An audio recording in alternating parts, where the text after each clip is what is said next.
Thank you for joining me today for another episode of the Healthy AF podcast. With me is Texas Slim, founder of the Beef Initiative. Slim, thanks for joining me today. Zane, good to see you again. It's been since July 28th, I believe, was the last time we saw each other there in Nashville. Yeah. Absolutely right. At the Beef Initiative event. That's right. And so that was eye-opening for me in a lot of ways. The event itself, but just talking to you, doing our interview, really opened my eyes to some of the things we're going to talk about today, which is the stark difference between or what most people consider the beef industry, the big beef industry, where they get their beef at the grocery store, and then the independent ranchers who are really devoted to raising great beef and feeding our country. So that's what we're gonna dig into that and what you're doing with the Beef Initiative to help facilitate that. So I appreciate you taking the time to come on and help us better understand that. Let's jump in with, what is the Beef Initiative? Well, to start off with, thanks, Zane. All of basically us joining together, it happened throughout a period of time. Rod with Bitcoin Park, he sent me an email and said, hey, you need to reach out to Zane. And so it's been a while since you and I have tried to get together, and, we're busy, but there's reasons behind. And that's what I like to do, is get perspectives of what's going on here, why the Beef Initiative was created and the way it's done, and why are you and I talking, as far as perspectives of the food industry and health industry, and just, where are we as a nation and where are we individually? But, over 4 years ago, the Beef Initiative, I'm basically a native Texan, sixth generational Texan. I come from the top of Texas up here in the Texas Panhandle. A lot of people have never been through the top of Texas. It's flyover country. It's got an interstate that runs through it, but what it is, it's cattle country. 85% of Texas cattle comes through the Texas Panhandle. And so I grew up with a very innate and intimate knowledge of our agricultural industry in the United States of America. I mean, I can talk cattle all the way back to, the beginnings of our nation's history, because, cattle has always been worshipped and honored by societies. And it's always been something that was ingrained in my DNA of my core belief system of understanding of where I come from, of what food is, and how I was raised. I was raised with a freezer full of beef. And that was pretty common back in whenever I was a child. Well, we've lost that as a nation. And I knew that we're in trouble as far as our food systems, as far as our cattle ranching in the United States of America has been basically scaled out and devalued in ways that the general public's not aware of.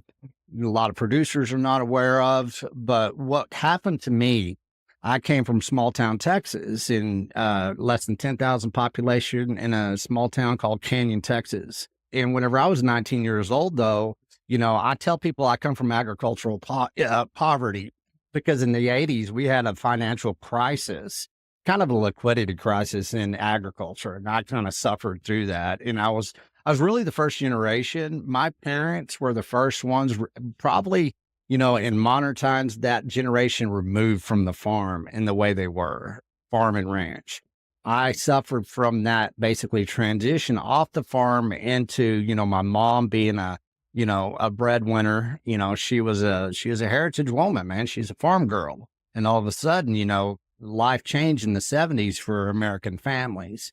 And so there's so much that I basically can speak to that speaks of agriculture, because when I was 19, I didn't have a future here in, the top of Texas. I went down to Austin and I self-taught myself technology, and I never went to university or anything, but I had a career in big tech, and I got out of big tech back in 2016, 2017, formally, pretty much for good, because I was done with it. And so I've got a hell of a skill set. I became a research analyst.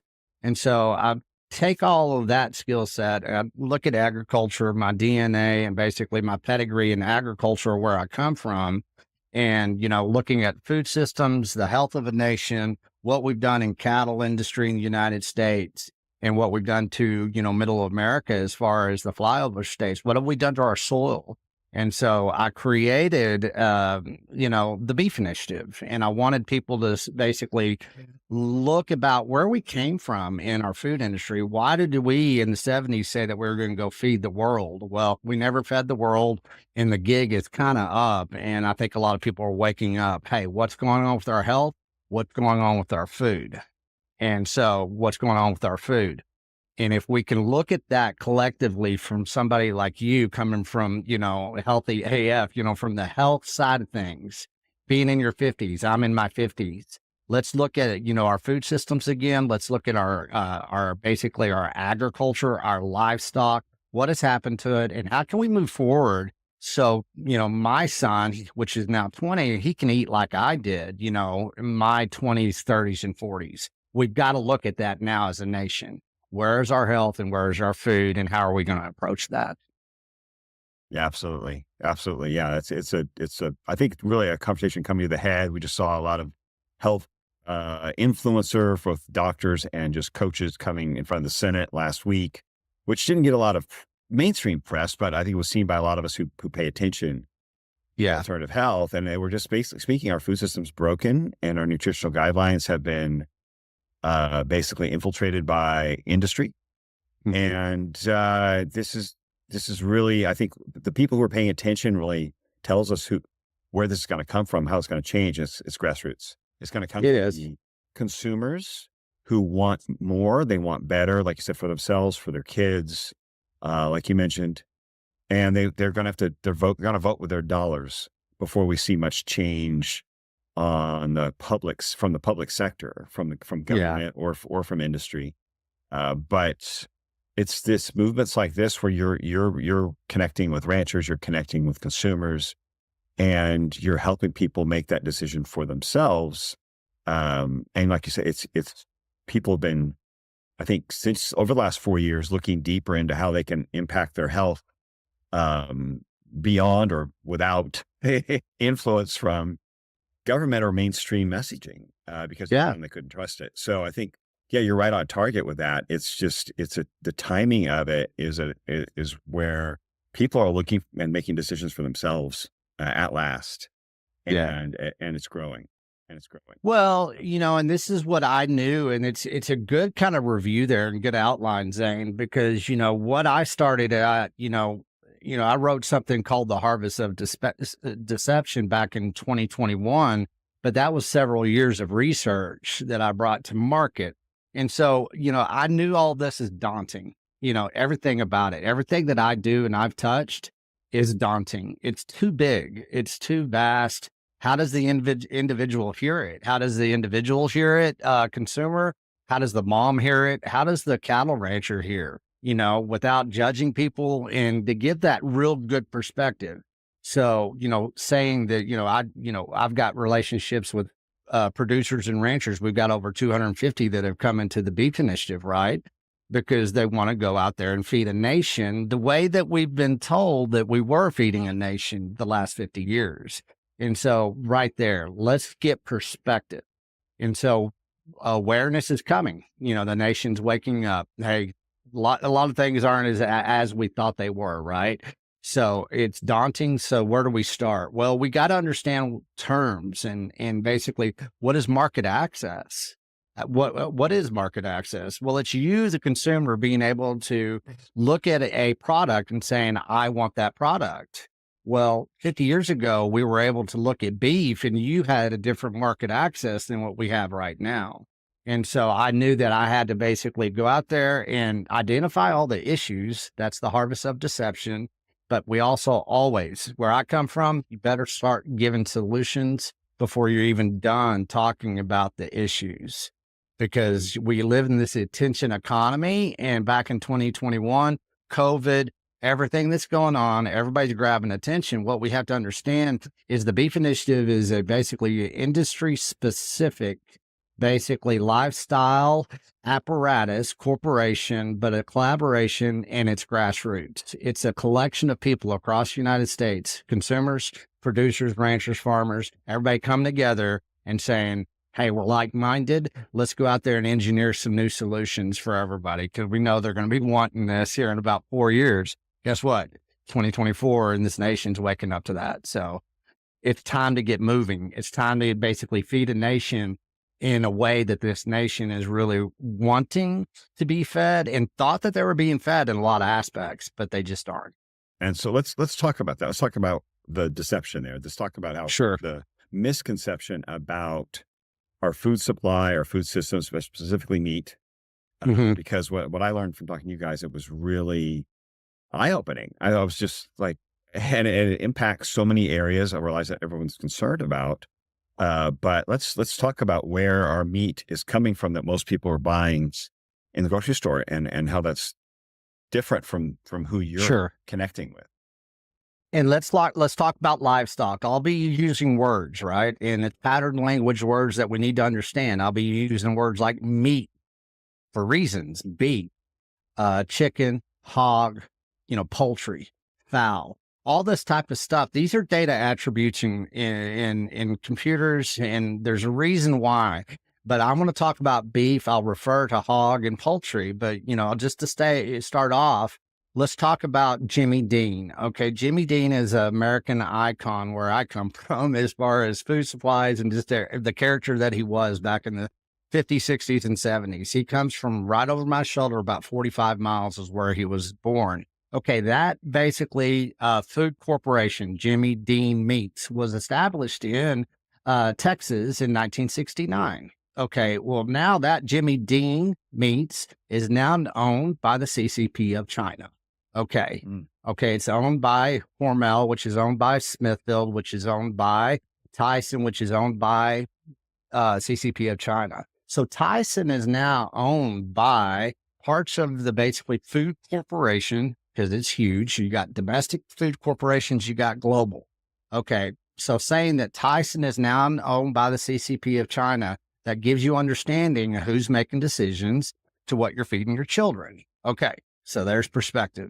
I'm going to talk about beef. Okay, the United States cattle industry right now, 80% of all beef in the United States is burger. Okay, remember that 80% of all beef consumption in the United States is burger. Okay, 85% of all beef control, who controls basically the distribution of that beef after it becomes from cow to beef. Okay, from a cow living beast into beef that you're going to feed yourself or your children, right? Okay, what happens during that time of basically that cow becoming, who controls the distribution of that? We need to really understand that 85% of animal protein in the United States of America right now is now controlled by 4 multinational corporations that do not have headquarters in the United States of America. So if they control 85% of all animal protein and the distribution thereof, from whenever it becomes a living animal to the basically to where it comes to your doorstep, to be at the supermarket or to your basically, your front porch. And, who is controlling that? Where does it start and where does it end up? And how did we lose control? And how did consumers in the United States lose market access to that beef that used to be domestic beef? Now we are a net importer of beef in the United States. Okay, we're eating foreign beef and shipping 80% of the best beef in the world overseas to the highest bidders. So Americans aren't even really collectively eating American beef anymore. Wow, that is amazing. That is the Yes, shocking part. it's Hard complex, to believe. it's yes, it's Like to the highest bidder, complex. essentially. Pretty much. I mean, this is why I want to start in, we're not going to go off talking about fish, poultry, hog, everything. I just wanted to use Tyson and Jimmy Dean as an example. But if you look at, burger in the United States, 80% of it being, what we eat as a nation. Okay, well, what do we use for that burger? Well, most of the trim cut that we use to create the burger is foreign beef coming in from Uruguay, Australia, Africa, South America, be it Brazil, be it, wherever. It's foreign beef. We use a lot of our basically trim fat, the suet, and then we put it all in a big vat. And then, of course, we have burgers. So we're using domestic fat. Therefore, that's how they could skate around rules and regulations as far as labeling and, how do we control that cow that comes in as a living, being and beast, and then it leaves. Well, that's where, it's profit. There's a lot of things to be discussed here. Subsidized. We subsidize our food industry to a point now to where, even the guys that are controlling the food supply, as far as, 85% of the animal protein in the United States, they can't even tell you where that beef is going as far as that one cow. And so that's where it gets very confusing, that we have to basically create a new awareness that people can understand where does it start and where does it end, and who controls it, and where we, as far as consumers, can now take control of our food supply. Same thing with the independent ranchers and producers that have now been kind of captured by this integration of a global food system. Mm. Wow. Yeah. Wow. So let's just say in a consumer going to the grocery store, they're looking at they're going to buy some burger. They got a package of Yes. burger there. There's no way for them to know where that came from, obviously, right? No. There's no way to know. What would you say? You said it could come from multiple countries. The one Right. package of, let's say you got a 3-pound package of ground beef. Let's get perspective, because it's a very important thing to talk about right now. Because if you have a 3-pound package of ground beef from Walmart, Costco, Whole Foods, it doesn't matter, right? Okay, what do you look at? What do you see on the label? It'll say product of the USA. Okay, it doesn't say anything else besides that, right? It'll probably say USDA approved. It'll say stuff like either grass fed. It'll say organic. It'll say stuff like that. In Asia, it'll say grain finished. In the United States, it'll say grass finished. So there's perspectives of East and West, and what's important, what's good, what's healthy, what's not healthy. But right there, if you go in the United States right now, there's not a country of origin labeling on our basically proteins, animal proteins. They don't have to. And who made sure that they didn't have to do that, right? Well, who controls the distribution of our animal protein? For multinational corporations that have unlimited amount of money to do a lot of lobbying in Washington, D.C. So why do we not have country of origin labeling on a product that should be really, really part of the marketing plan? Because we want clean, honest transparency in our food supply, right? That's why we have labels. But, they've basically, got to where beef, that you don't even know where your beef is coming from. And there's no way for them to tell you that. And they're not going to be honest with you, especially ground beef. They're not going to say, hey, this ground beef came from parts Africa, parts Australia, parts Brazil, parts, Uruguay, parts Texas, parts Canada, parts Mexico. A couple of years ago, south of San Antonio, on a USDA multinational processing center that kills over 5,000 cows a day, they did a study on a vat of ground beef, and they got 1 pound of ground beef. Once they were done processing, there was 92 different genetics of 92 different cows in that ground beef. That's just perspective that people can go, okay, wait, what's going on here? So, Wow. 92 different cows. and 1 pound of ground beef. Pound of beef. Yes. And so that could be, Yes. like you mentioned before, multiple countries as well. Yes. And, that's why I started with ground beef perspective. What happens? What is our consumption as a nation? Whenever you think that you're feeding, somebody, it doesn't matter the marketing plan anymore. That's what I'm telling people. The one thing, and I'm known for creating phrases, it's time for a nation to go shake a rancher's hands. With all that information, what does this mean? It's daunting. It's overwhelming. It's time to reestablish relationships with those people that live and die to feed you. And so that's what the Beef Initiative has basically built, a peer-to-peer system to where we circumvent around all the censorship, all the technology, pay-to-play BS that you get now with Google, with everything. And now we are a decentralized peer-to-peer, consumer to producer, vertically integrated, decentralized food system that is 100% transparent, 100%, no hormones, no chemicals, no steroids, all of the things that this country is now waking up to, saying, hey, I want clean food again. I want truth in food and I want purity in what I'm consuming. And I want to be able to feed my children something that's going to make them healthy, because right now we're killing our children within our food consumption in the United States. And it's been done within this type of centralized, overarching food system, the one world type of food system. And that's where we've been trapped and captured within agriculture and in livestock as well. It's coming. For sure. Yeah. Sure. Oh yeah. I would think one hiccup in that supply chain, Yeah. would And impact. COVID That's showed that to us. Yeah. COVID showed that to us. JBS, right. right. JBS is a good example of the multinational corporation. So they, all of a sudden everybody's like, hey, why are we not getting, why is beef so expensive? Why is there a shortage of beef? We didn't realize that we were shipping all of our beef in from overseas. And so that supply chain disruption during COVID really uncovered what was going on. And so JBS went out there and they price manipulated at the retail market for a sum of $500 million worth of profit over 24 months during COVID.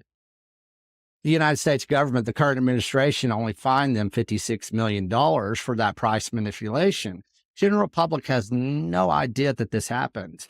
And so right there, that's how separated we are from truth in food. What's really going on within our food systems? Who's controlling the food system? Why is the Department of Justice not all over this? Because it is getting to a point in time, and you heard me say this in Nashville, that our basically lack of market access to our own domestic food supply is becoming more of a national security issue than people realize.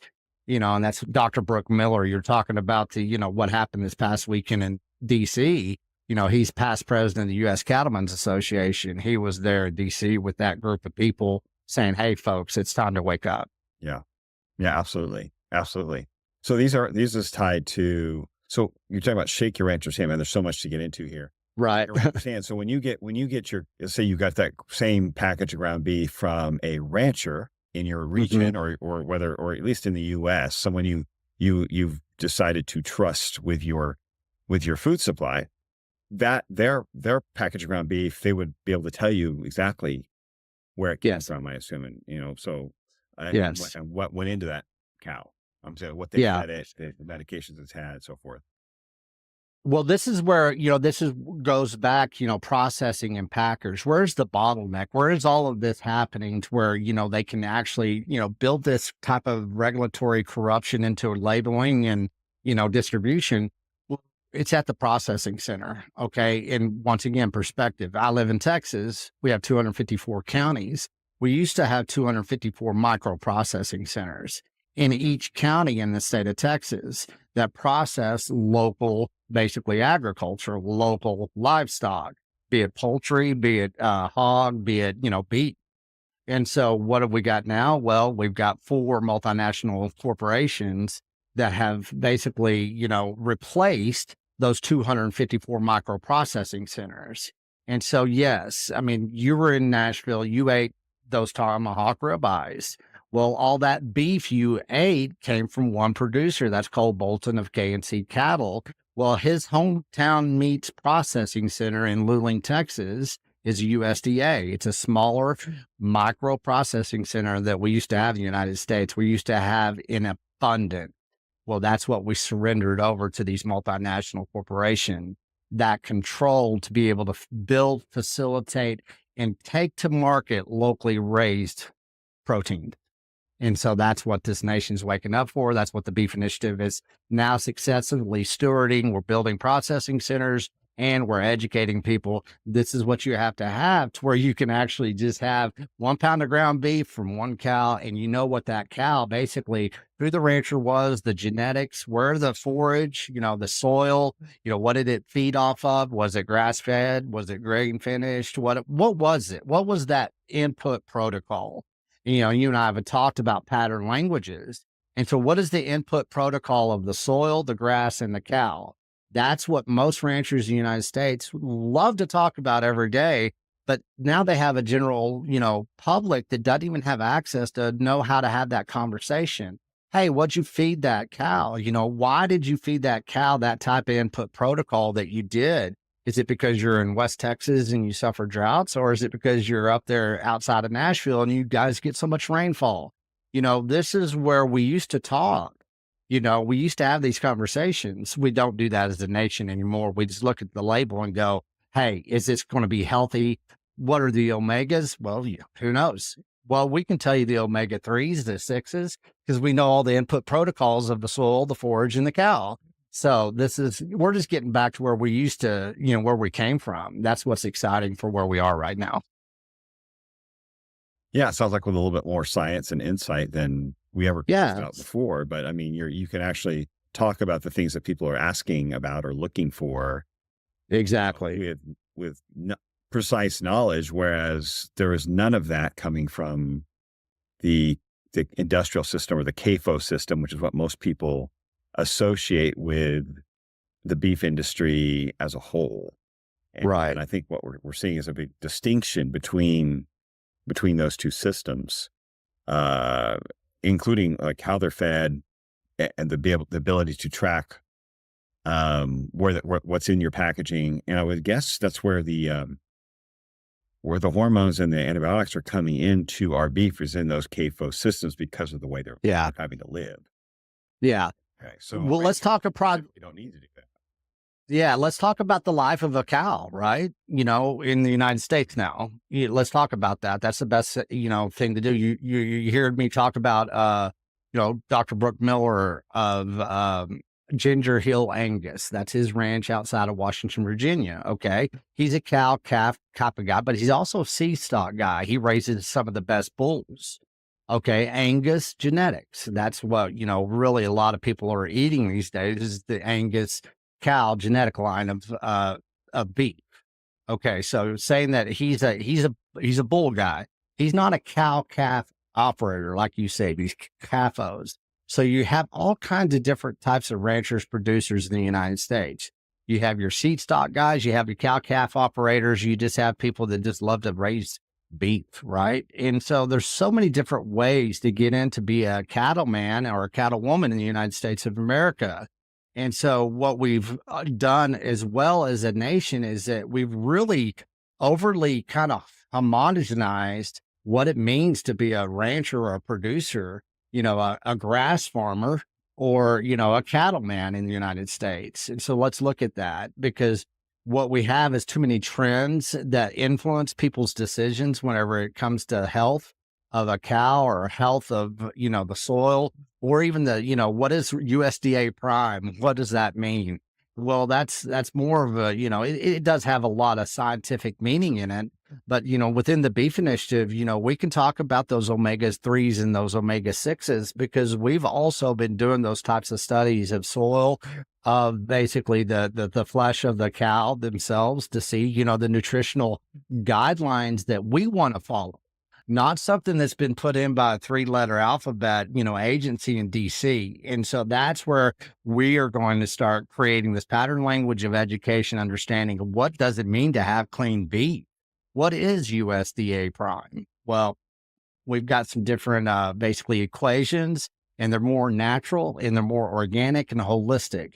They're not some scientific data-driven model that was created by Monsanto or Dow Chemicals or even Farina. Nah, we don't need you. We're going to let nature do what nature's always done. We're going to talk about biology more than we talk about science. Once again, this is what people don't understand that they've done with our food systems. Food is not science. Food is biology. Let's get back to that. Gotcha. Going back to more of an organic way of raising it. But not using this pattern language of, but not using all this stuff that people think is what they need to know because all of that corruption is taking place. I mean, you look at the FDA won a lawsuit in the fall of 21. You can search right now on Google, FDA lawsuit, GRAS rule, GRAS. So if we're going to talk about all this vertical integration of labeling and pattern language and everything, well, in 2021, the or the FDA won a lawsuit to where they can basically inject 2,000 new chemicals into our food system under a certain type of rule that, that we put in agriculture called the GRAS rules. generally recognized as safe. And so, they won that lawsuit to where they can actually inject 2,000 chemicals into our food systems and not even tell us what those are because they say that they're safe. So whenever you have a Mhm. type of food system and an integrated lobbying system that lets these 3-letter alphabets dictate what is safe and what is not safe, and saying that we're all the same biologically and that some unknown chemical is not going to harm you, is BS. And that's what this nation doesn't understand, is what's happening to our basically food systems. Well, what's happening to our health? It's the same time that these types of laws are being pushed through with no media coverage or anything like that. I mean, how can you make definitive decisions what food is or what health is whenever you've got these governmental agencies dictating what they're going to inject into a food system that your metabolic system now has to figure out? And so what we do is that you go out there and shake a rancher's hand. He's going to say, well, I've been doing this type of, engineering with this type of grass farming with these tools. And that's all these cows are land tools. And this is what we basically preach about, within the beef initiative, saying, let the cows do their job. They're the best form of basically carbon, sequestration there is. They've always been that way. And so, this climate change and the carbon hazard and the cows, are unhealthy. Well, let's uncover and the harvest of deception once again. What's really going on here within our food systems? Gotcha. Gotcha. Yeah. Well, yeah. So it sounds like uh, the it's the full system that is um, really flawed from the beginning. And so let's talk a little bit about where the CAFO system. I think the idea of the grain fed, grain finished, grass fed, grain finished, or grass finished Hmm. is sort of a kind of a red herring. It's kind of another one of those marketing terms I think you mentioned. Sure. How this impacts ultimately impacts the environment as well. Yeah. So when these cattle come into these CAFO systems, they could be coming from any number. They could be coming from U.S. ranches, or they could be coming from foreign ranches as well. Yeah. And that's what I said we would do. We'd walk through the basically the life of a Okay. cow. So this is going to be let's just do it right now. Have a workshop, because that's probably the most useful type of content that I can be doing moving forward, especially after the last 4 years. Okay. Here Okay. we are. We've got a consumer and we've got a rancher. We've got basically a seed stock guy. We've got the genetics guy. We got the best genetics of the Angus cattle in the world. We're in Central Texas. Okay, this is how it's all going to play out, basically. Um, okay, I've got partnerships across the United States with some of the best cattle ranchers and best, processing centers in the United States. Well, I'm going to go to Cole Bolton of K&C Cattle. I'm also going to go to Clyde Summerlotti of Two Bar C Ranch. He's got some of the best genetics of Angus cattle in the United States. And I'm going to say, hey, when did you start a herd? Well, we've got a herd of this certain type of bull that's been sired. You've got your mama cows, you got your daddy cows. And so what you do is you start creating a herd. Okay. And so I now have access to everything that they've done to create a herd. Okay. From the genetics of the calves to the mother to the father of that calf. And so I now know where that calf is going to be raised. What is the basically feeding system of that calf now? Okay. This is where we need to get back to where we used to do it. Okay, I've never met a cow or known a cow that didn't love grass. Okay, all cows are grass fed cows, or they should be. Okay, cows love grass. They've always been on grass. A lot of things that are going on in the United States right now. So, it's like, oh, is that grain finished? And so we think that grain finished is bad.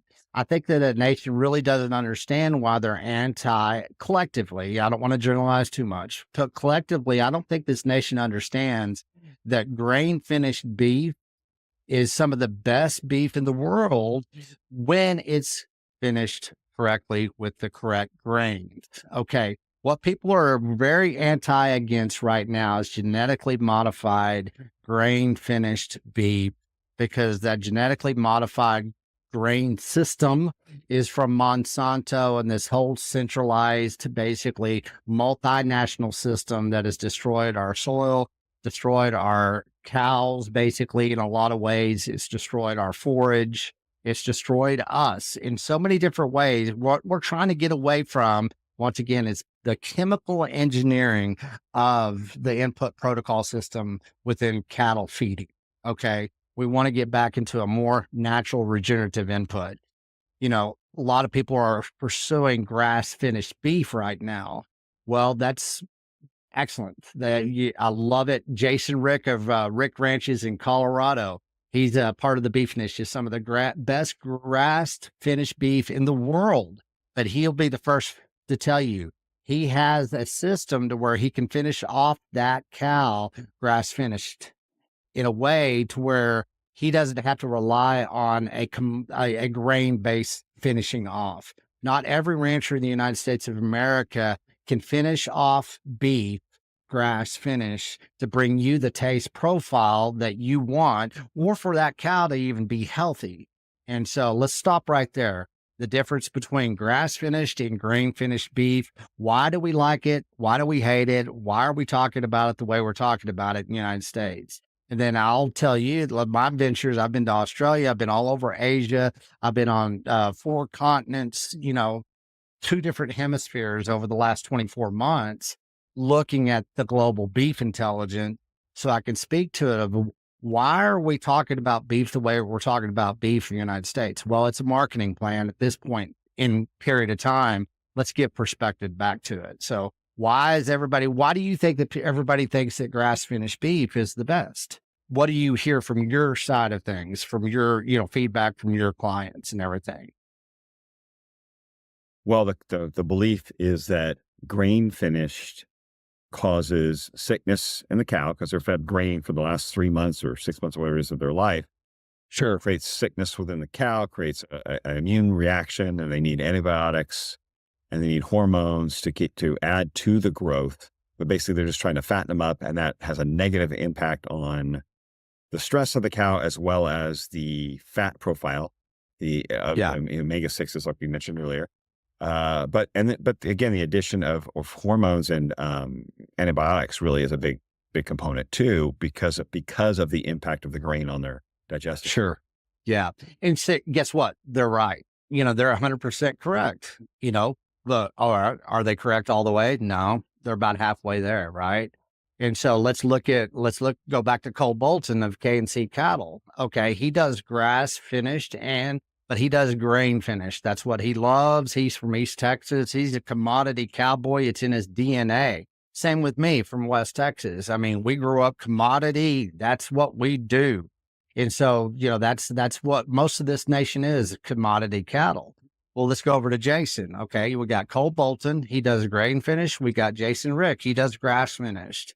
Okay. And they both have the reasons they do that. What a nation believes is that Cole Bolton finishing off with grain is going to be, that's going to harm that beef more so than what Jason's doing over here. It's not real. That's not true. What Cole's doing is that he's out there and he's basically engineered, and he's one of the smartest cattlemen that I know in the United States, along with Jason. But he's basically facilitated a new input protocol that's all natural. It's organic. It's everything that is not bioengineered and not genetically modified. And we can verify all of this with his grain finished beef. Okay. What a nation is afraid of right now is that, they're saying, well, this grain finished beef at the supermarket, it was done nefariously. It's done by a multinational corporation. It's, the last 90 days, like you say, or last 30 days, it's just to fatten it up. Well, they're right. I mean, that's what you do to a cow. You fatten it up so you can make the best, price possible. But what happens if Cole Bolton, let's say, okay, we got Jason and you got Cole. Well, you talked about antibiotics and steroids. We don't have to use antibiotics or steroids. There's very few injections that either one of these cows receive on both sides, from grain finished to grass finished. But one thing that Cole has access to, that if he has something that he does have a sick cow, okay, and he's got a pretty good size herd within K&C Cattle, and that's what everybody's eating through the beef initiative, is that clean beef. If he does have a cow that gets sick, he can save that cow's life, but that cow gets taken out of that herd. and it's now sold into the commodity commercial herd system. Okay, he has an option of another bid.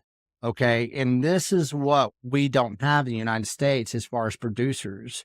Okay, if you're regenerative, let's reverse that. You're over here, Jason, and you don't want to sell in the commodity commercial system.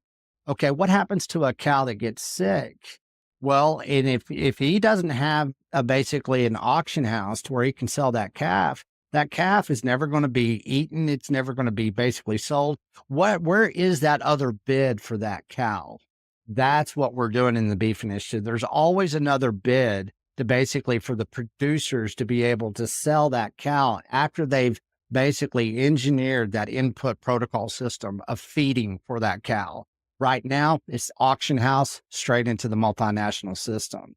At the beef initiative, what we're doing with these microprocessing centers and different types of clean, holistic, regenerative input systems, be it grass finished or grain finished, plus a decentralized microprocessing center, you can now have options that you haven't had in the past. And you know that it's just not grass finished beef that's healthy. You got some of the best grain finished beef that we can speak to, like the omega 3s, the omega 6s, just in line the same way that we can talk about the grass finished beef.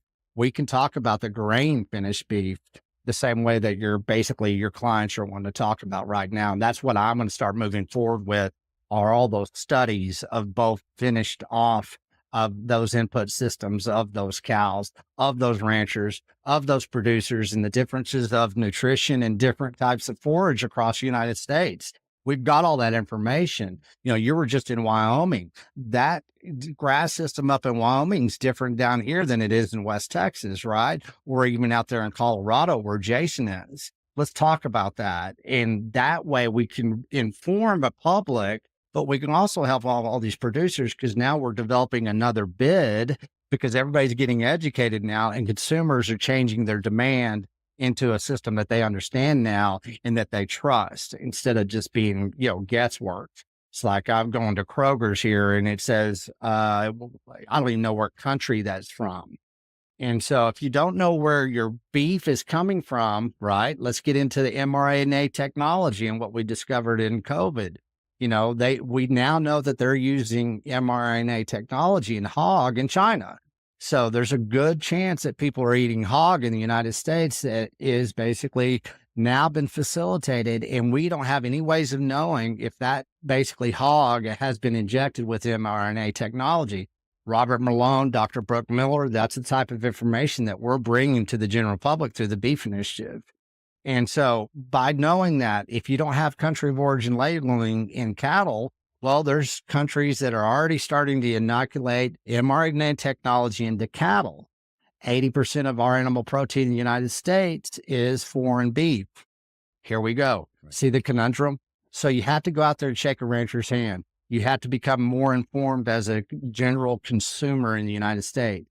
But as you get more informed, you are now supporting an independent rancher producer in the United States, because all you got to do is go to welcometobeef.com. That's what we created. And like I told you before, we've got over 250 producers and ranchers coming basically that we're supporting in the Beef Initiative. No marketing plans, nothing like that. Everybody just comes through, and therefore you're going to get the cleanest beef in the nation moving forward. Gotcha. Yeah. Wow. Well, let's try to help the consumer understand this Sure. a little more with, let's say we know what the CAFO system grain fed kind of looks like. That's what we all have in our mind. Right. How is it different with, say, what you would do or what Cole would do? How are you feeding grain, and what grain are you feeding to your cattle that keeps you from having to use antibiotics or have the same outcome that you would get in a CAFO system? Sure. And, let's look at the CAFO system. I'm in the top of Texas, and it's the multinational system. It's the belly of the beast. Okay. The multinational system. Like seriously, right in that direction, about 30 miles is, Hertford, Texas. Okay. It basically probably in that town alone, over 20,000 head of cattle are killed every day, harvested every day. You got millions of cattle just right over there. Okay. You want to talk about a feedlot system that would just shock the most, everybody. Well, what is that? Well, it's just miles and acres of basically feeding systems for cattle, right? And it is. They're all basically in there together. That's a multinational system, feeding system. That's not your independent rancher producer. It's not the United States. Think about this. And so, why do we have to have all these inoculations and all these antibiotics? Well, when you got a million cattle that are basically squeezed together for 30 to 90 days together, of course you're going to have bacteria. Of course you're going to have disease. Of course you're going to have all kinds of possibilities of sanitation being compromised, from water systems to everything. It's a big operation to pull off. Well, we're not doing it. That's multinationals. What's Cole Bolton and Clyde Summerlotti of, K&C Cattle and Hometown Meats and 2 Bar C doing? Well, they're down there in Gonzales and Luling counties in Texas. Well, they have a smaller, basically, feed yard that you do finish cattle off of as they're being transitioned off of pasture and into basically being processed that will now become basically part of the food system. Okay, so Cole and Clyde have all kinds of acreage across central Texas that they pasture land and regeneratively, rotationally graze their cattle, right? I say whenever the cattle gets to it's mature, it's ready to be harvested. Well, they take it into a decentralized feed yard. It is. It is a feed system. And then, okay, what type of grains is Cole going to use? Well, he has contracts where regenerative brown bag is what we used to call it in the United States, brown bag seeds. Okay, these are basically holistic, good seeds that have never been modified, nothing. We know where all the grain is coming from. Okay, basically, it's a contract business peer-to-peer system that we know everybody has an input protocol system of organic. We're not relying on a government basically program saying, hey, this is, who knows where the corn's coming from? Who knows where the wheat's coming from? Who knows where any of this stuff is coming from? It's just a system and it has Monsanto Bayer on it. We know that much. And so that's the verification. We don't verify that way. And that's what we need to get away from as far as producers. And that's what we've done in the beef initiative to a certain extent.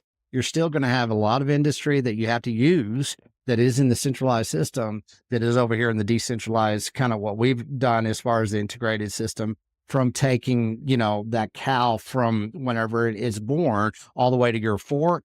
Well, we could speak to that all the way through. And that's what, Cole Bolton started engineering years ago, back in 19, 18, whenever he started a certain herd back there with Clyde. People are still feeding their families off that original herd of beef. Okay. And he's basically used this same regenerative, organic, holistic grain system this whole time. And that beef is just as healthy as Jason's beef in Colorado. And we can look at the flesh of the beef. And basically, once again, we're not going to have a grading system like the USDA because that was engineered by Monsanto Bayer. So.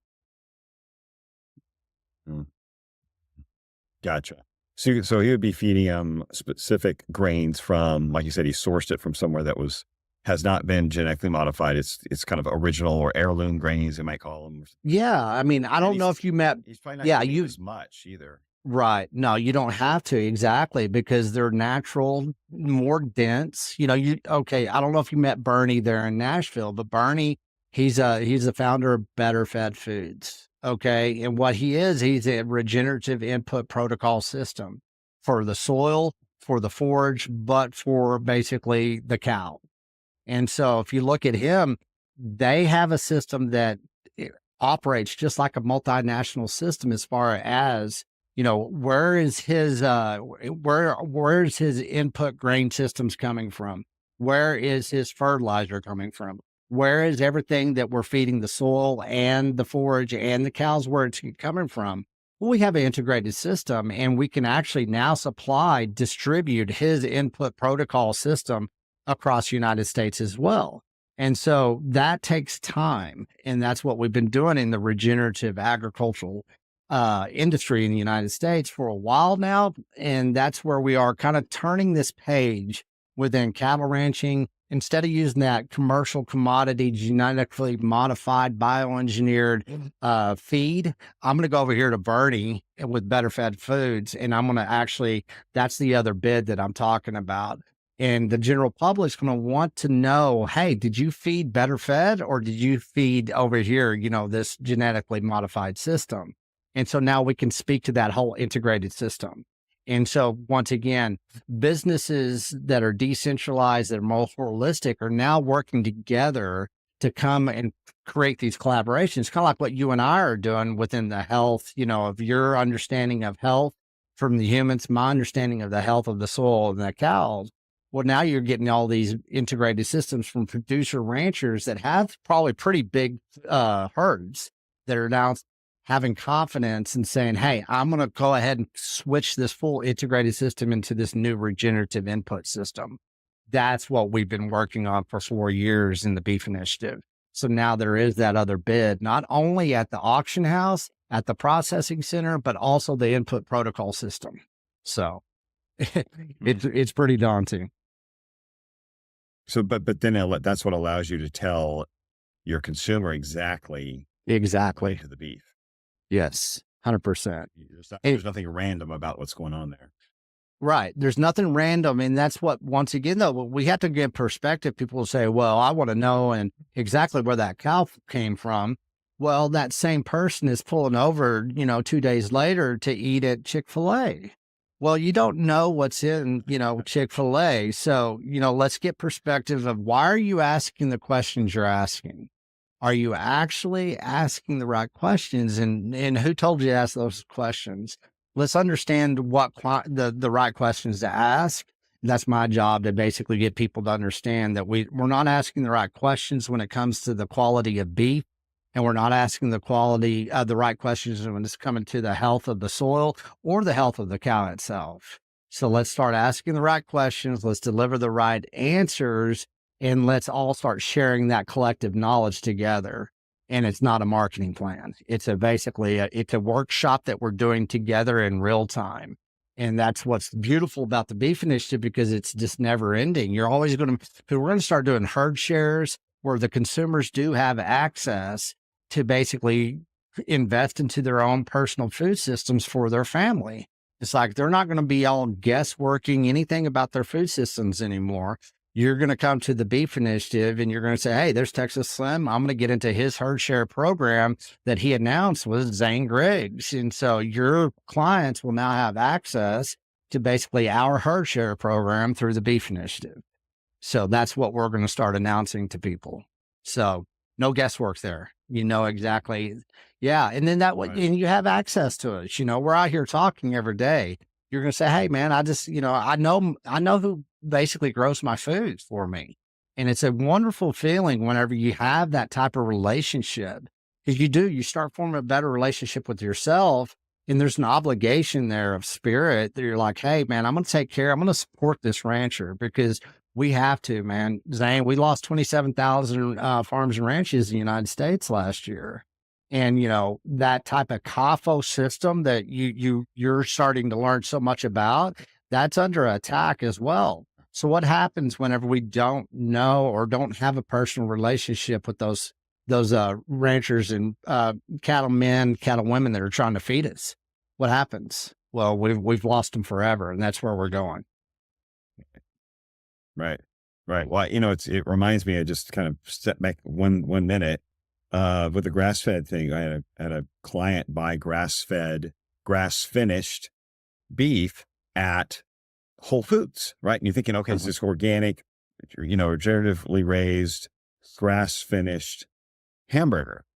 But somehow, for some reason, they've already started this labeling system where it labels where the source of that beef is. And it said product of Uruguay and Australia, just as you mentioned earlier.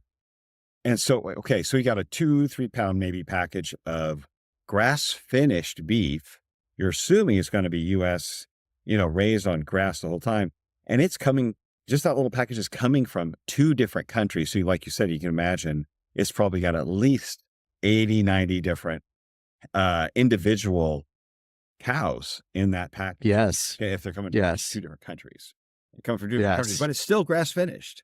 It's still grass finished, but the grass finished doesn't mean what what you think, what you would assume it means. Well, And so I think that was really has helped me. Like it was a big eye opener. Like that confirms what I've just been trying to yeah, understanding what you're saying. Is like there's more than one way to finish a cow that has nothing to do with where it came from or the right. quality of the meat that you're eating. Yes. And So that's where the once again, really, and yeah, and that's the education that we really need to lead with.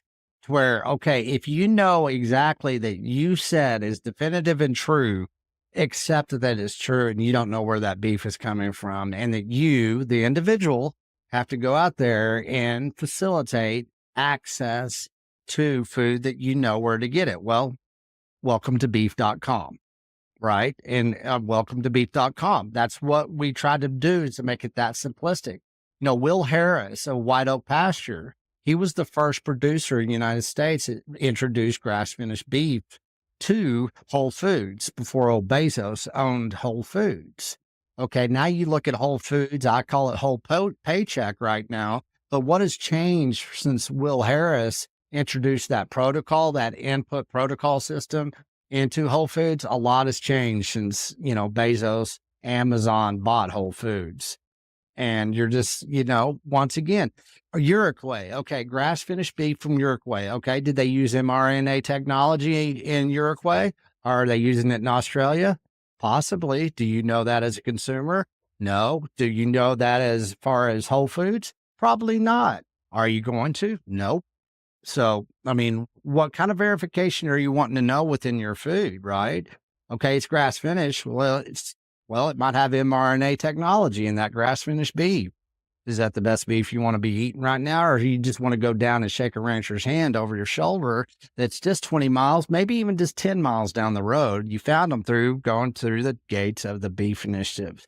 Welcome to beef.com, peer to peer, basically market access to those people in the United States wanting to feed you the best food in the United States with the best dense microbiome technology, biology, that is out there. We got to eat where we stand, right? I mean, that's part of our health too, that a nation that doesn't understand. What have we done to our microbiomes of our guts? And so, the Beef Initiative, I started just everything. I mean, this is a health initiative, for a nation right now. And it's a health initiative for our producers because we're losing too many of them. So let's connect those dots. And it's not going to be done through Whole Foods. That's for sure. It's going to be done through, personal relationships that you steward as far as the individual. I will not eat at the supermarket. And it's not because all supermarkets are bad, but I can't verify it, man. And I can tell the difference whenever I'm not eating basically food where I know where it's coming from. And you do tell it there. You know this as far as, whenever you travel and you have to eat other food from you feel it, don't you? It just automatically. yeah, So, immediately. Yeah, yes, definitely feel it for days. yes, There's like a yes, hangover effect. right. Yeah, no, absolutely. Both not only in the preparation, but the sourcing. Absolutely.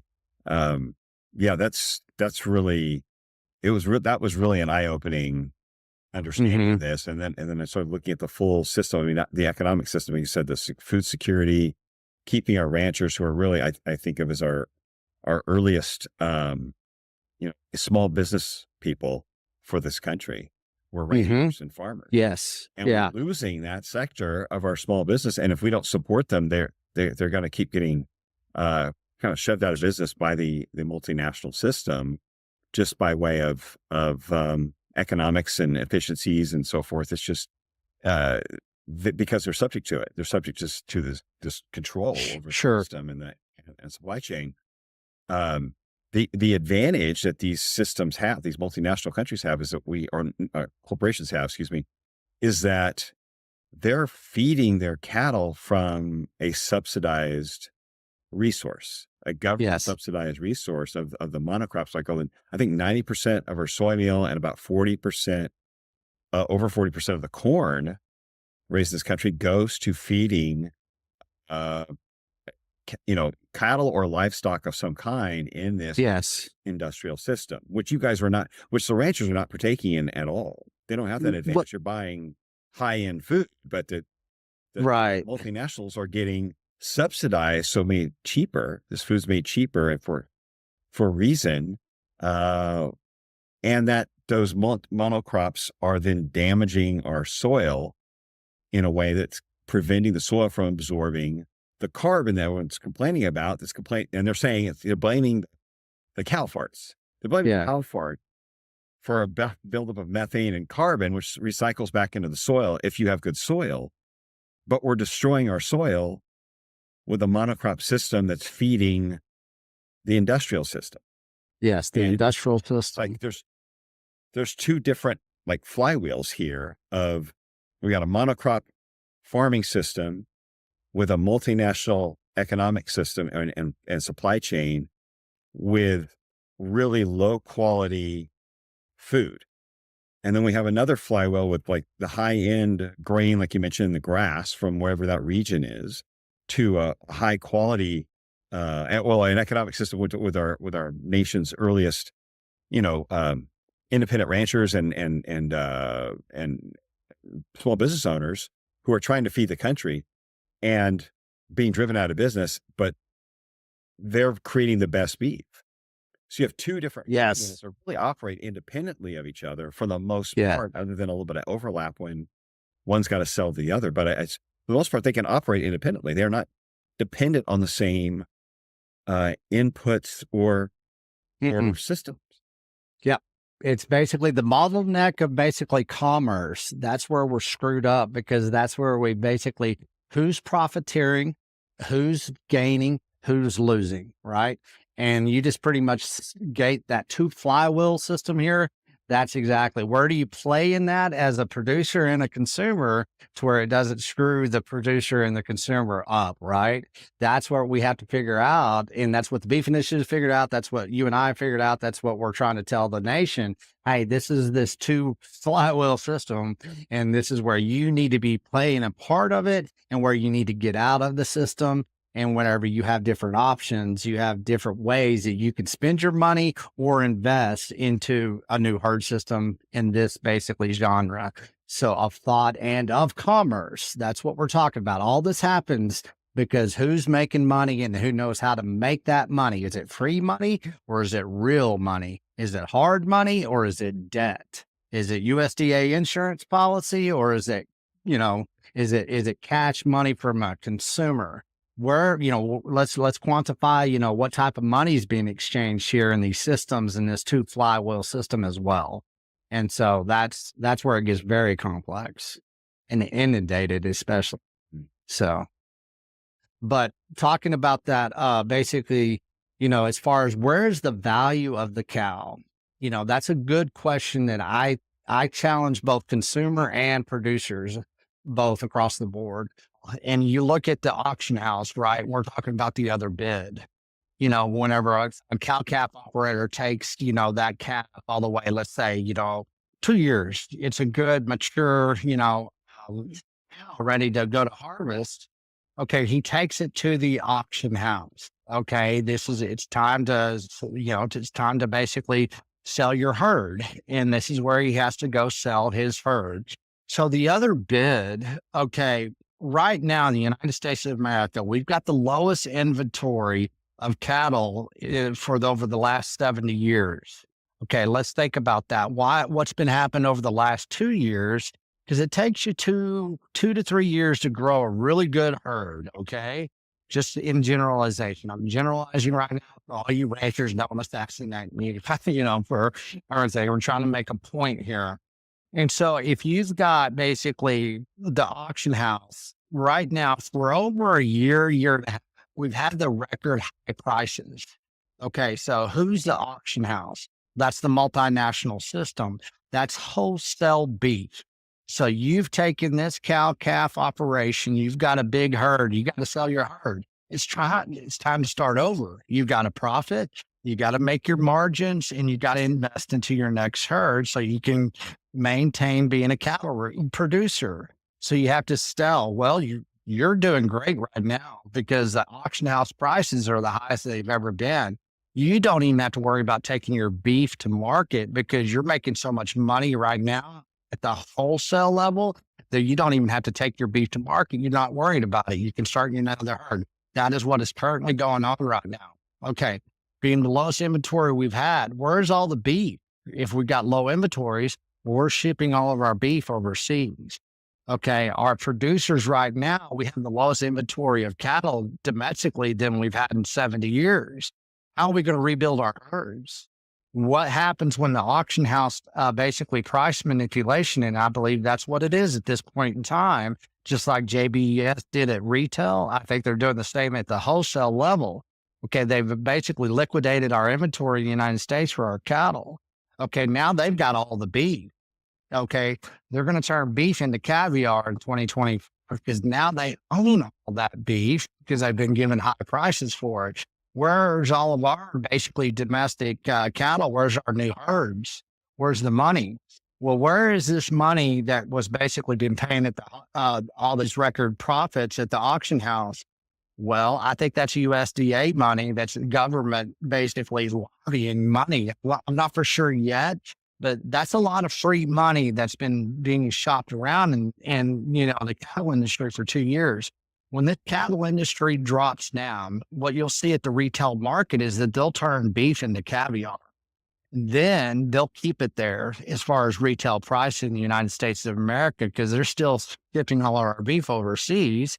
They're making record profit overseas. Now they're making record profits domestically because we have such low inventories. They can be justified as far as supply and demand, saying we ain't got that much beef. And we got 2 to 3 years before we can rebuild all our domestic herds. And so they can cover up the truths all day long. So where is the value of the cow right now? And so we have to keep the value of the cow. We have to become the other bid, as I say, by consumer demand and by keeping our cattle away from that auction house, but actually going through the gates of the beef initiative to where we know that you're going to be able to resell that cattle either through a herd share program. Right there, a herd share program. You don't want to go to market with your beef, but you want somebody like Texas Slim's Cuts basically to go to market. So you have an input protocol system that I use that we're going to start talking about, me and you, as far as the cleanest beef in the nation. You can now sell your herd into my integrated, basically white label branded beef system instead of going to the auction house prices. So we're going to basically be able to reestablish where is the value of the cow, who's making those profits, and who basically is generating that demand of that profit, where it's going to be the consumers in ways that they haven't been afforded to over, especially the last 20 to 30 years. And so this is kind of that transitional pivot that we are in our food system. And that's why we've been building what we've been building for 4 years so we can be ready for that demand. I still don't think that we're going to be able to match the domestic demand that comes in through basically the beef initiative from the producers and the consumers. And so, because I really think that's where we are in the food system. And I think this whole integrated system that is pretty corrupt right now, that's going to be basically uncovered and people are going to say, screw you. Well, now we can catch that demand. Like I say, I'm just worried if we can, because I think it's going to be that big. I really do. Yeah, I think this is a shift. We had a shift in food systems in the 70s in the United States. This is the same shift that we're about to go through. And it takes a full decade to get through. That's where we're right in the middle of it right now. Because if you look at climate change, you look at Monsanto, Bayer, you look at their food systems, you look at the multinational systems, there was massive consolidation back in 2017 to be to where we are right now. They got their marching orders then to do this shift. And so we're behind as far as the general public understanding what's really unfolding. But once again, the Beef Initiative has known about that shift ever since back in 2019. And so that's what we've been building towards, to where it kind of comes a tsunami of change. Well, we're there to, here we are. We know what you've been doing, guys, and we're good. Thank you. Appreciate you. And thank you for scaring the crap out of everybody and trying to make everybody believe that a cow is a carbon hazard. Now everybody knows it's a lie. And now we're going to show you why a cow is probably the most cherished livestock, animal on the planet right now. And we're going to basically re-educate everything that they've been trying to tell this world. Because, I told you I've been over to Asia and Australia. Well, there is a massive marketing plan that is coming, and a lot of people already see it today. Everybody's, becoming a vegan, they're basically marketing to the younger generation of idealistic minds, this basically, getting people to willingly starve themselves nutritionally in idealistic ways. This is not the first time that societies have done this.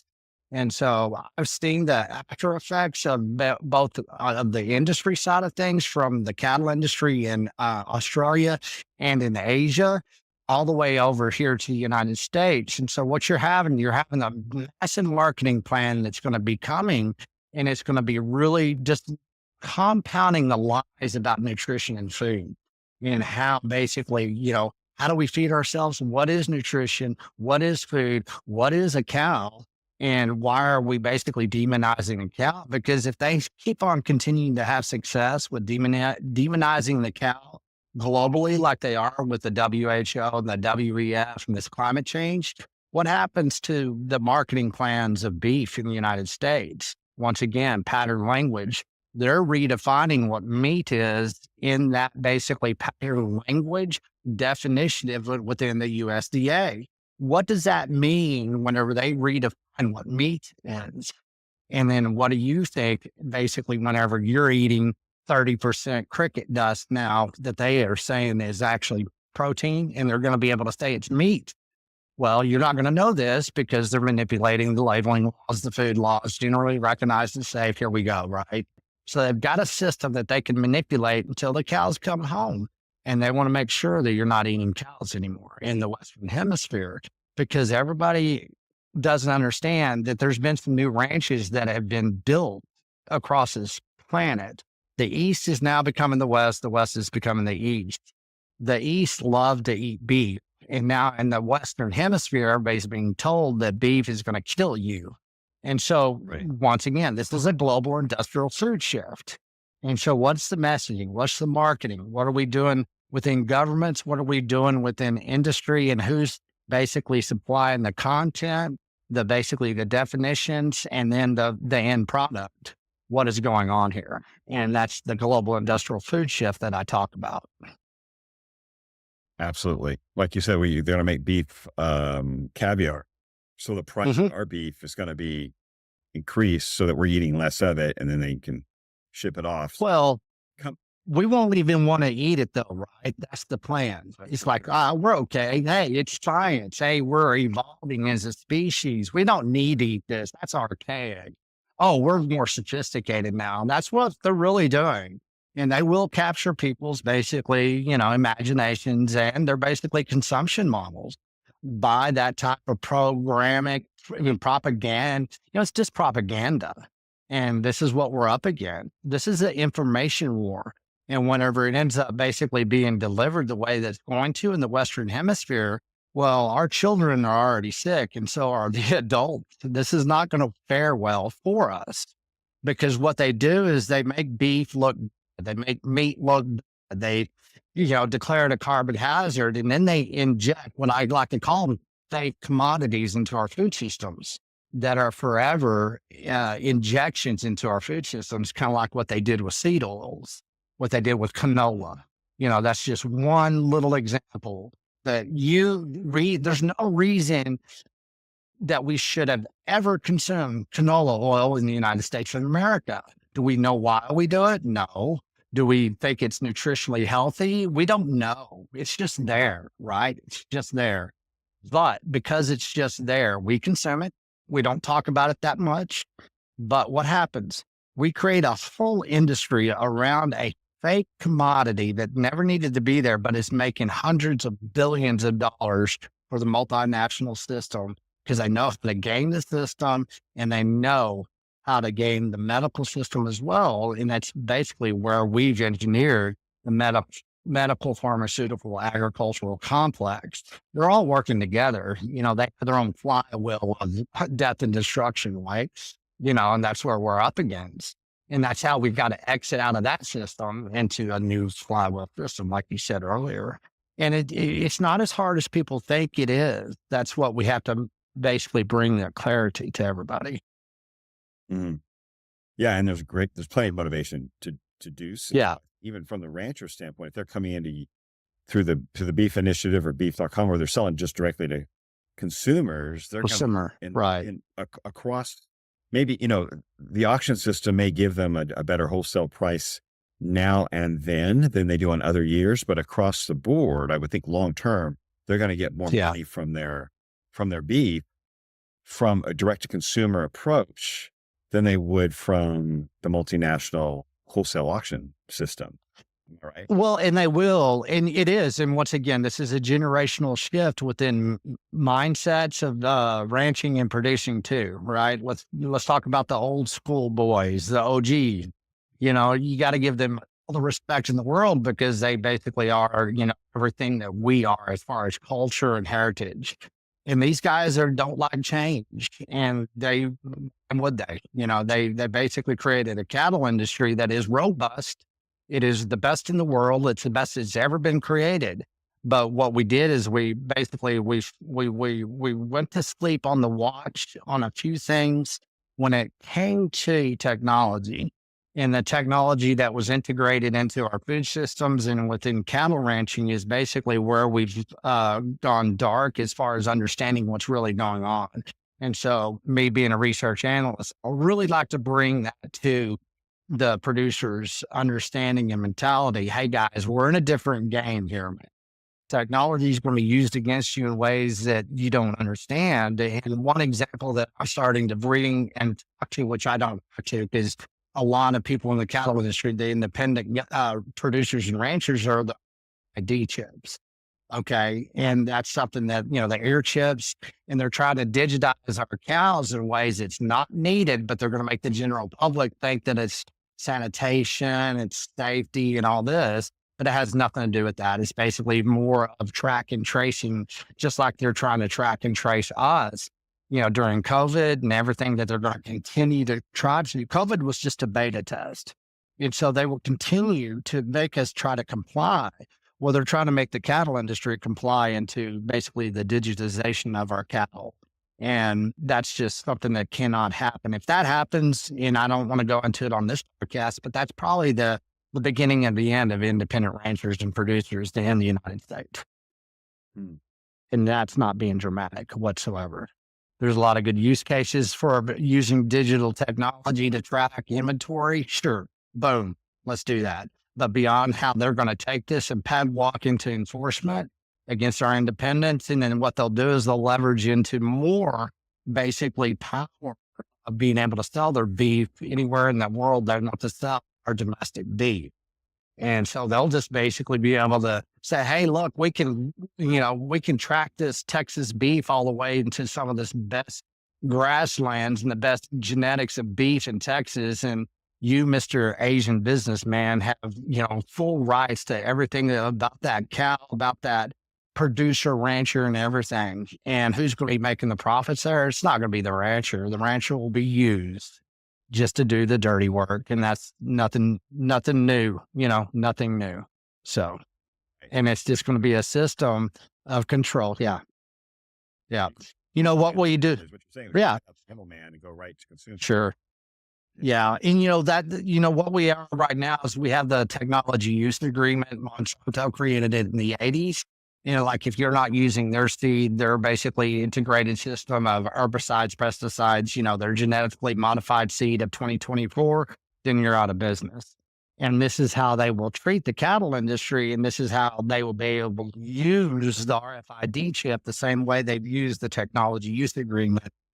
Technology use agreement.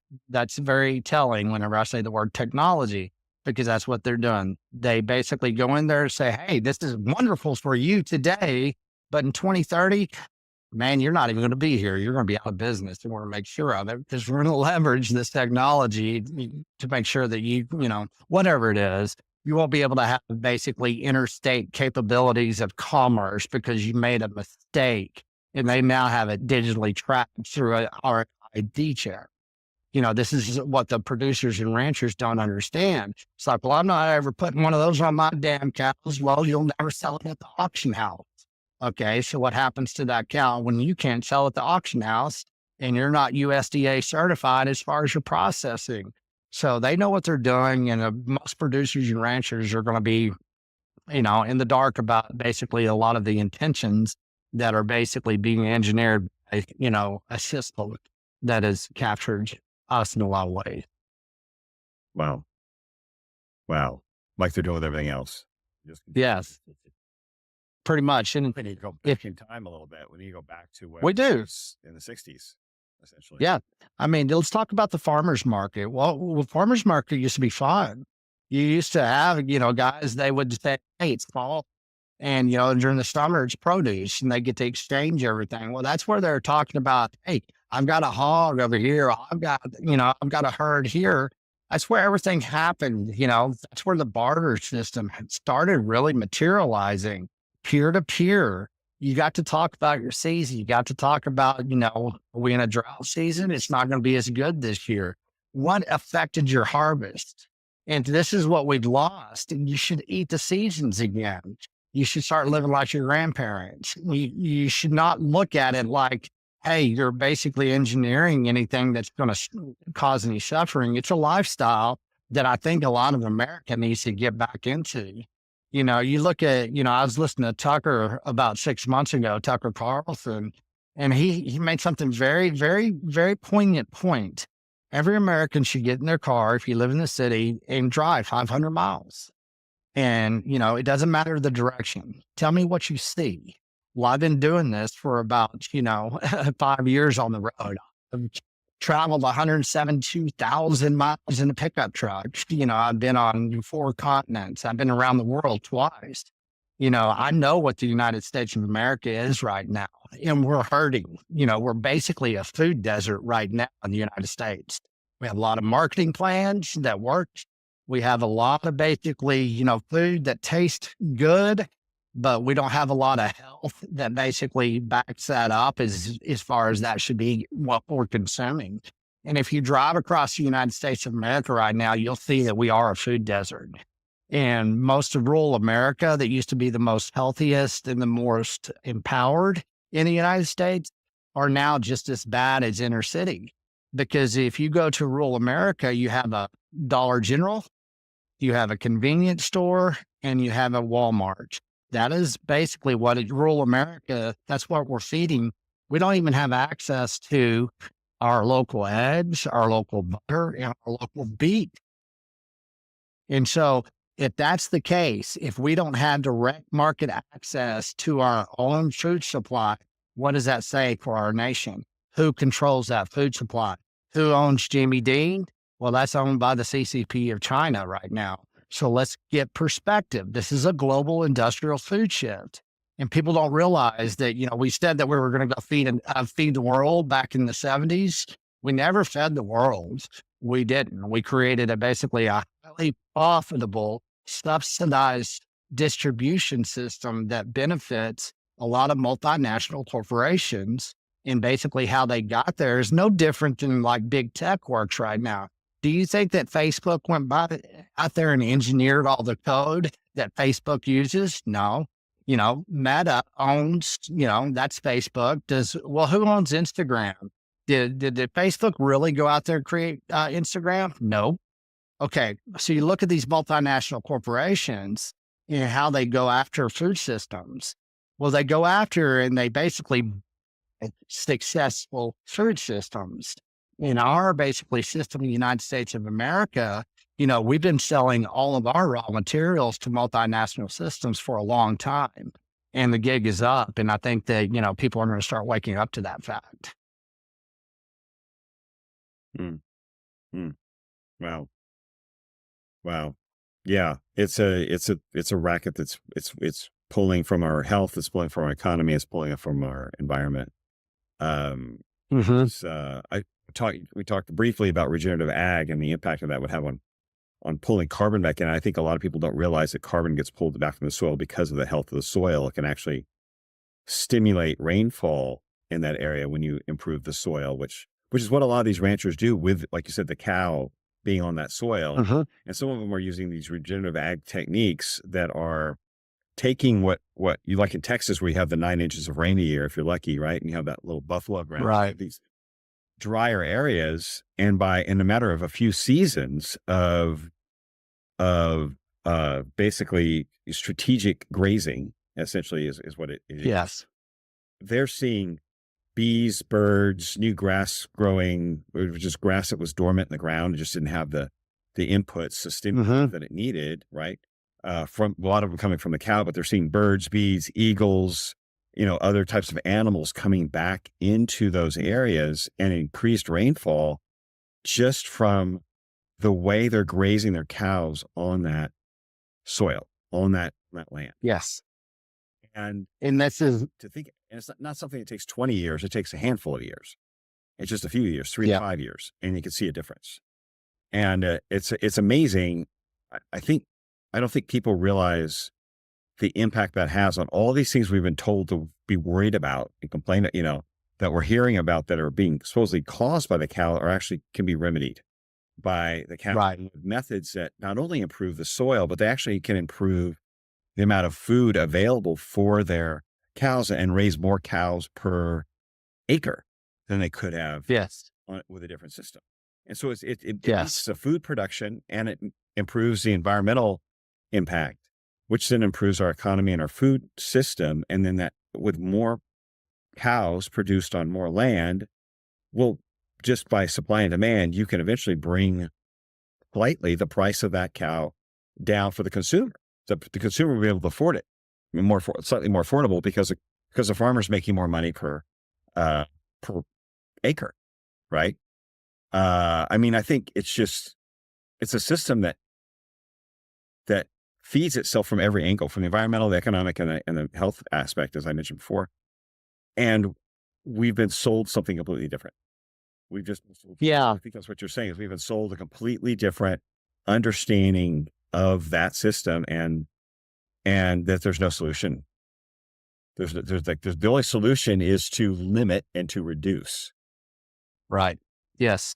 Well, and this is a good time to give perspective back into what you just said, because what and how simple it is. It's so simple, it's complicated, because what they did, they took one of the best food systems that we've ever created in the United States of America. Let's look before 1971, before we went into this monocrop system, right?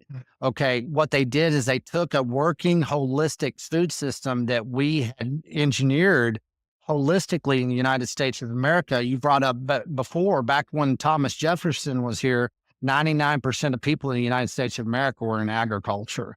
We had a working knowledge and food intelligence, understanding of where the food came from. So what the multinational system and our money system did is basically I don't even go into if it's nefarious. It's just where we are. So let's just get over that fact.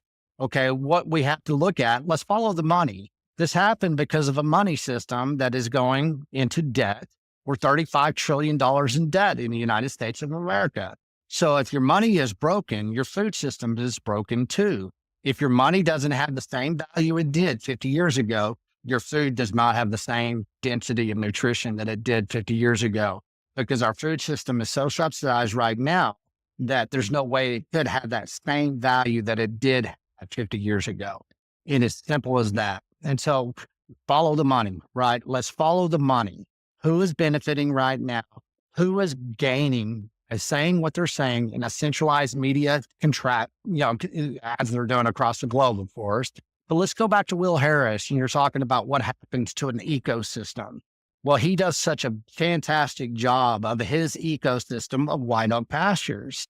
And I've been out there. We had a beef initiative summit at Bluffton, Georgia, out there with Will and his family. And so we did a pasture move. We did rotational grazing. We do everything. But if you just go to White Oak Pastures and you see some of their content through YouTube or Instagram or their website itself, and you're talking about what happens to an ecosystem, I've seen that ecosystem in action. in real time. And you've probably seen it now, especially with all the works that you're doing within the documentary that you're working on. But that system comes alive. And when that system comes alive, you see the bees, you see the eagles, you see the birds, you see everything just come to life. Whenever I saw it the first time, I thought I was in Africa on the Serengeti because it is that robust. It is that type of ecosystem, but it's because of the cow, because that cow does the rotational grazing, his hoof prints into the soil, how that disrupts that soil, how it generates that basically growth of the forage and all of that fascinating understanding of how that operates as far as just being in nature. Once again, that's what a nation has lost. And we're arguing the fact that we're confused and we're still stating, we're debating on if a cow is a carbon hazard whenever the cow has been basically honored since the beginning of time. And this is where they are telling on themselves what they destroyed was a system.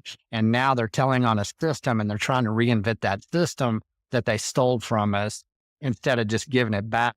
We're going to give it back to ourselves. You guys go do whatever you want to in your warehouses. We're going to stay right here in the Serengeti. And that's what we do with rotational grazing within regenerative agriculture, just like old grandpa did just, a couple of decades before.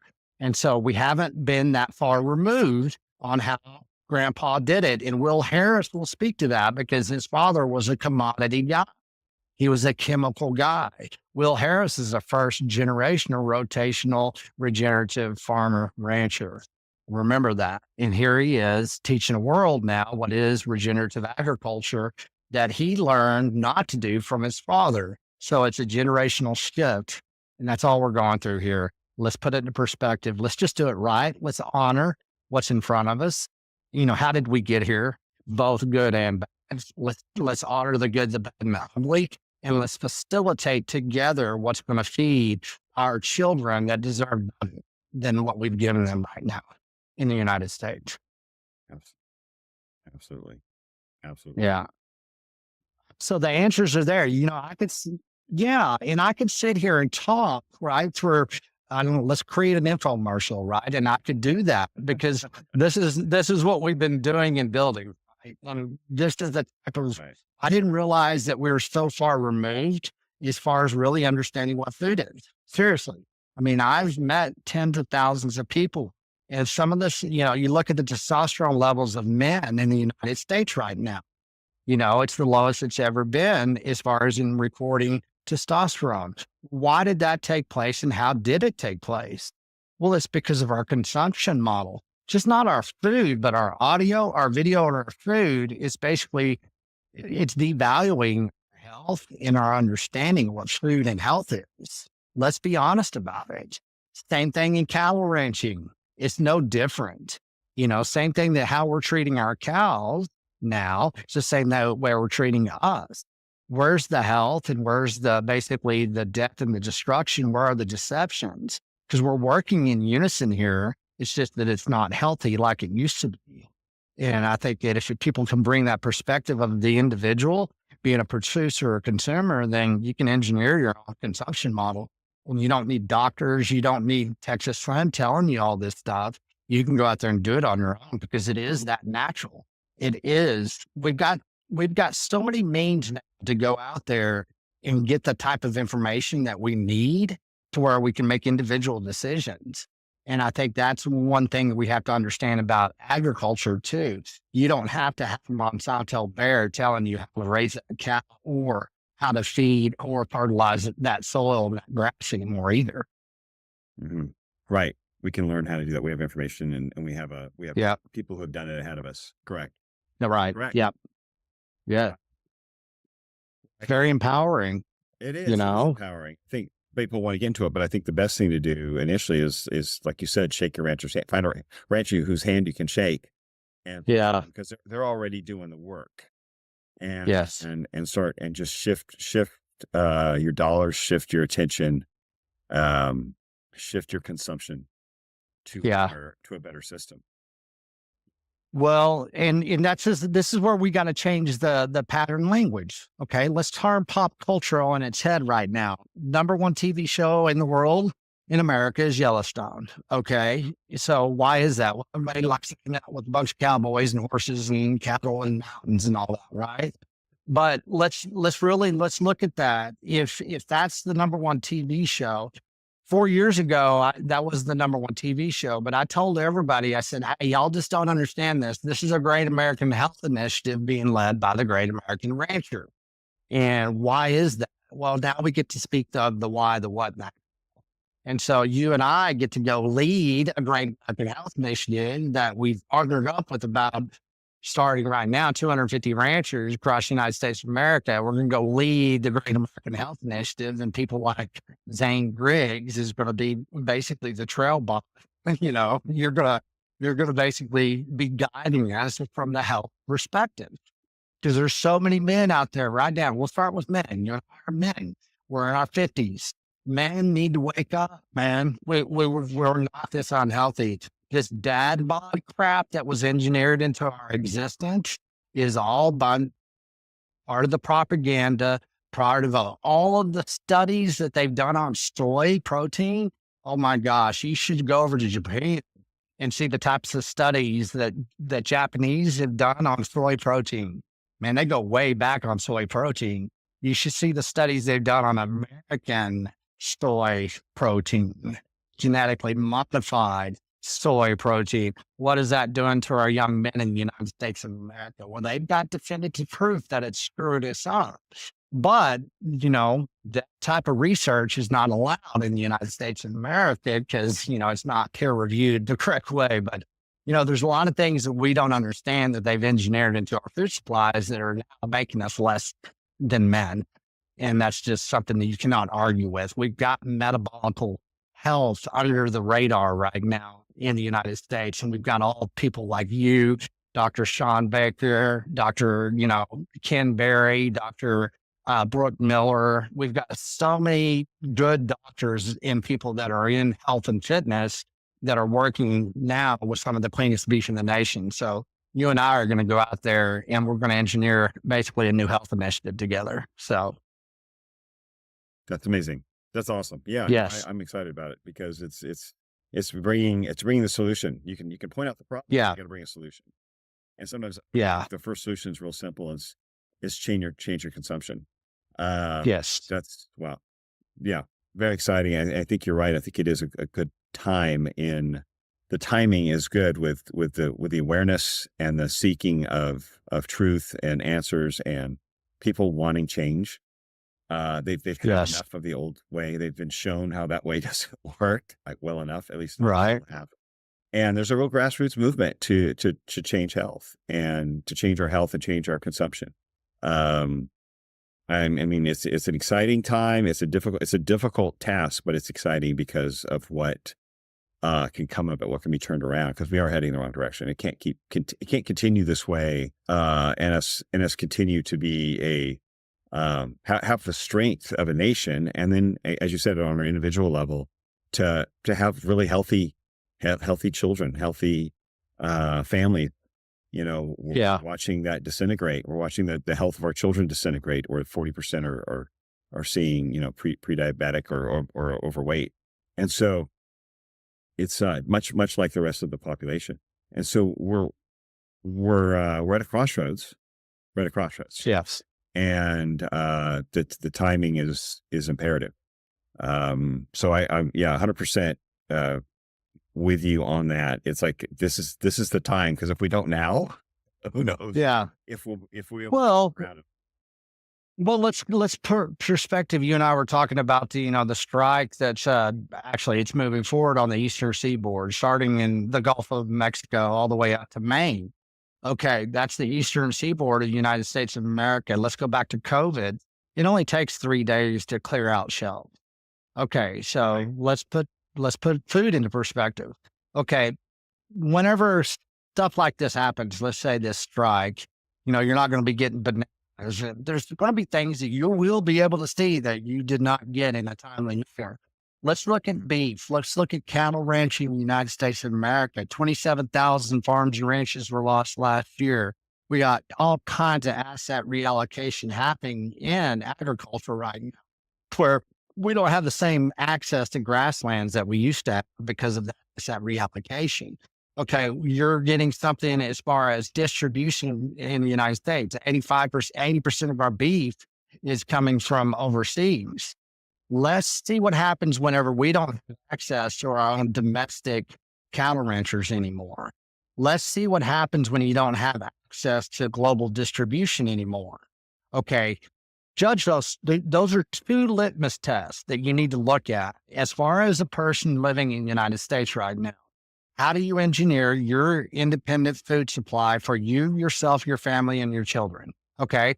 It's a good way to look at things right now. Don't be worried about it. There's lots of people like you and me out there that have all kinds of solutions.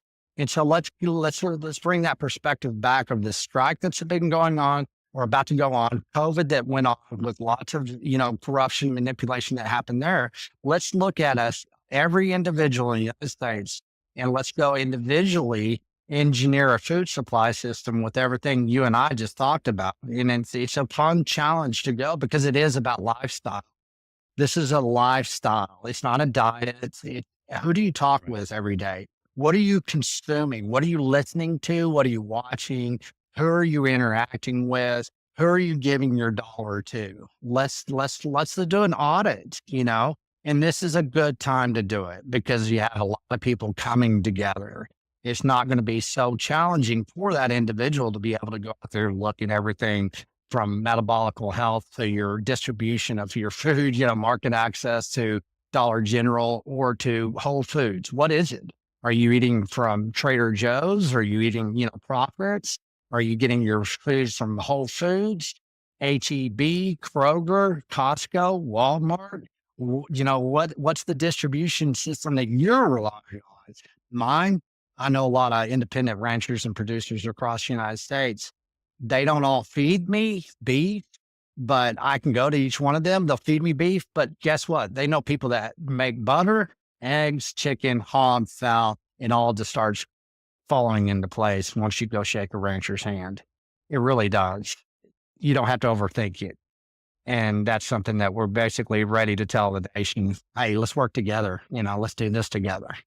Yeah, it's a new network, essentially. Yeah, it really is. Yeah. And it's not so hard. It's just, it's change, right? It's just a good change. Most people, man, you look at Sean Baker, I've never had anybody come into through the beef initiative and everything that we've been building out here that basically bitches and moans. Their life gets better, be it producers or consumers. It just happens. And people, it's a great discovery. And it's kind of a treasure map, right? It's like, where do you find your treasure? Is it going to be that producer, that bee? What is it that you find within this type of integrated lifestyle that we're, trying to get a nation to pay attention to? It's not a marketing plan. It's based on relationships with yourself first, and then, within your community and then whoever else. Absolutely. Absolutely. Yeah. Well, where do people find that solution? Where do people find you and find out more? Let's tell them how to get started. You bet. And this is fun, right? Yeah, because you look at independent ranchers and producers, everybody's going to remember this commercial, right? Beef, it's what's for dinner, right? I mean, that was Sam Elliott. Beef is what's for dinner. Okay, that was in basically the late 80s, early 90s. Let's say that's whenever that commercial, that's the beef checkoff mark. Okay. Every producer in the United States of America has to pay $1 per cow to go into the beef checkoff program. Well, that's that integrated multinational system of USDA, everything that we've basically created for ourselves. Producers and ranchers have paid $10 billion into that program. Independent ranchers, we got one marketing campaign out of that damn freaking beef checkoff. Taxation to a cow as we sell it at the wholesale market. So I tell everybody beef. It's just not for dinner anymore. It's for breakfast, lunch, dinner, welcome Right. to beef.com. And so the first URL, if you're going to talk to anybody about that, you need to remember it's so simple. It's welcome to beef.com. And we did that so it could be that easy. Once you go there, sign up, you're going to find everything you need to know and everything that I just talked about. You're going to be able to find it. Spend 15 minutes under the hood of welcome to beef.com. And then, of course, all of the policy work that we're doing now in the Beef Initiative, for legislation to everything you need to be knowing about D chips, anything that is centered towards cattle ranching and beef, beefnews.org. So beefnews.org, welcome to beef.com. And then within a week or two, we're launching beefmaps.com. And it's basically going to rival Google Maps. It's going to be an interactive, layered approach of being able to be anywhere in the United States and the world and be geolocated to the closest independent rancher producer, not only just for beef, but for butter, and just anything in the world. Beefmaps.com is coming. Wow. Awesome. Yep. Yep. So those 3 URLs, if you can really get intimate with those 3 URLs, follow along, share them to everybody you know. This will just going to compound out. They're going to be able to see all the workings that you and I are doing. I'm about to launch a new website. You and I are basically working together on a new giveaway. We're going to be doing shipping beef across the United States, USDA certified, cleanest beef in the nation. That's going to be you and me, and we're going to be launching that here in a couple of weeks too. So That's awesome. let's Very get started with welcome to beef.com. That's it. Beef.com. That's right. Yes, sir. Nice to be. Yes, it is. These days it is. It is. Well, thank you. Thank you, Slim. I Yes. appreciate, man, it's a wealth of information here. And yet, like you said, it gets real simple. You go to welcome to beef and find your new food supply. I mean, it's that simple. It really is. But understanding that what you're doing is benefiting not just your health, but as we mentioned 2 or 3 times, the economy and the environment. There's no reason. There's no reason not to move this direction. It checks all the boxes for any personal motivation you might have to pick a system. It checks all the boxes. So it really does. You know, I like to tell Zane, because, you know, we live in a very charged environment right now. You know, I tell everybody, this is not political. Don't bring politics into my space. This is not about religion. This is about being human. This is about living on planet Earth right now. Our children and ourselves deserve better when it comes to nutrition. You know, this nation is overfed and nutritionally starved right now. You cannot deny that fact. And so this is not a judgment against anybody. We all got here together, man. So let's just, let's all basically work together. Lots of grace, lots of gratitude, no judgment. Everybody else is out there doing that. This is about basically, really establishing these relationships that are about, loving each other, supporting this nation, basically being proud of where we come from. So let's just start with our food, right? It's real simple. Let's just start over. But we got a lot of people that helped us get us here. So that's the way I look at it. Gotcha. Absolutely. Absolutely. Yeah. It's a network. It's everybody doing their part. But it's not a one, this is not lifting up one person or one entity. This is about changing the whole system for everyone. Yes. So it's everyone. Yeah. So this is not glorifying one corporation or one,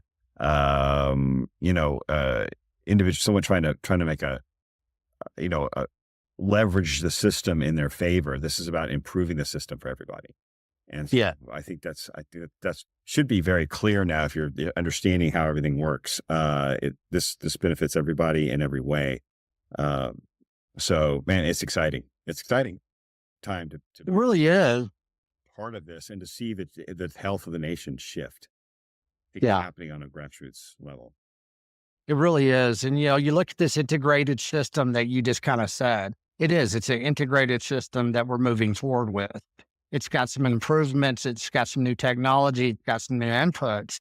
But my dream is, all right, multinational corporations, you can't, shut us down because we're decentralized and we actually follow the law and write the law better than you guys are doing.